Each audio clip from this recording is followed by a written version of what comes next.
It is a lot of lyric, I'll tell you.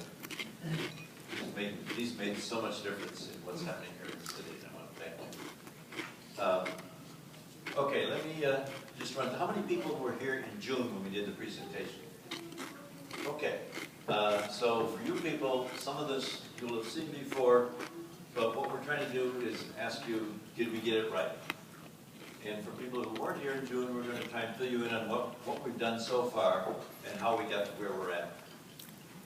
We're going to do an overview of the project, what we've done, some of the parts of the plan. The plan has actually got 5 parts: introduction, tools, bicycle, head, and an implementation plan. So we started with a vision, and the steering committee came up with what they see is the vision for La Crosse as far as pedestrians and bicycles are concerned. That is that we are a vibrant community that encourages walking and bicycling for both transportation and recreation. Our objective, as far as bicycling was concerned, was to achieve the gold status as a bicycle-friendly community.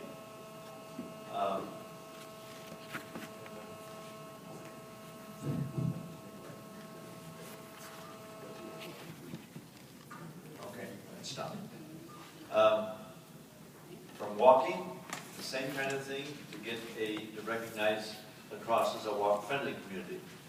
And in the Pedestrian Bicycle Information Center does the same thing for walking cities as the League of American Bicyclists does for bicycling, in terms of giving you ratings from bronze to silver to gold to platinum. So, what have we done so far? We've looked at the existing environment. We've checked out all the plans that we had out there that we knew about and that we've been going on. We've checked out all the data we had. We had stakeholder interviews, 10 different interviews with different groups of stakeholders. We held a bicycle workshop where we got actually out and rode bicycles.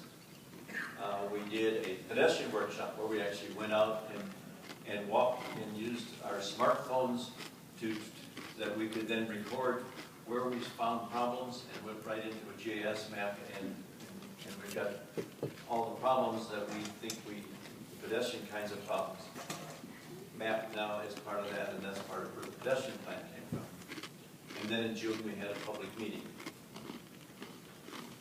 So the parts of the plan, there's an existing conditions report, that's the existing tools and best practices, and I've got just a copy up here with it. That lists all the kinds of things that we could be doing in terms of signalized intersection improvements and unsignalized improvements, both for bikes and for peds, and then improvements along corridors, and then finally parking improvements for bicycles. So the signalization improvements include such things as push buttons, being able to get across the street in time, having crosswalk and pedestrian islands, and having countdown clocks is the kind of signalized improvements. Unsignalized, having a way of getting halfway across the street so you can cross half of the time. Just having markings that you can see that are visible instead of just 2 little parallel lines, but having what are known as intercontinental crosswalks. Having signs that are right in the intersection so people can see it, and cars can see it, and they're right there.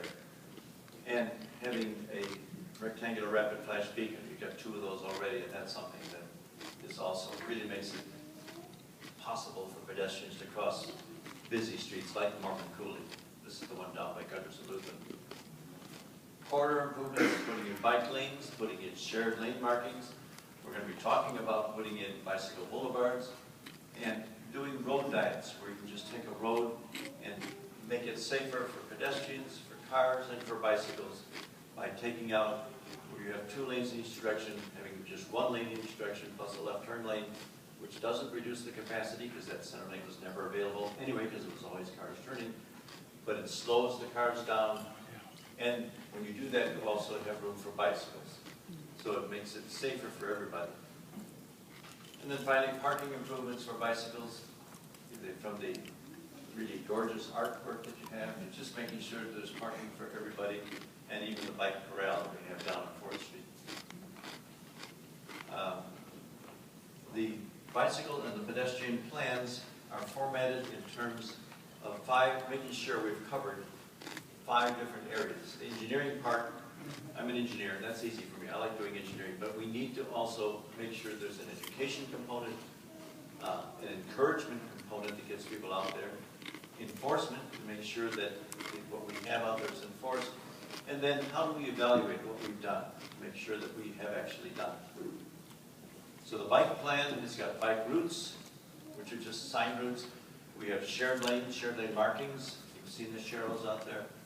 Some with bike lanes, some bicycle boulevards, which is taking a street that is more of a residential street and making it through so bikes can actually cross, like King being able to cross west, but doing it in such a way that cars can't go across. So that it's just to move the bicycles through, and the street is available for cars to live there, but not as a through street. And then the paved trails. So for the bicycle master plan, and up at some of the front tables up here, we have copies of the bike master plan. And some of the things in there, engineering is just increasing the number of on-street and off-street facilities, having more bike lanes, having bike boulevards, installing wayfinding signs. You've got a lot of nice bicycle stuff out there already, but you don't know where it's at because you don't have a sign that says, here's the trail that goes to the river, that goes to downtown, that goes to the university. Just having signage out there. Traffic signals that accommodate bikes.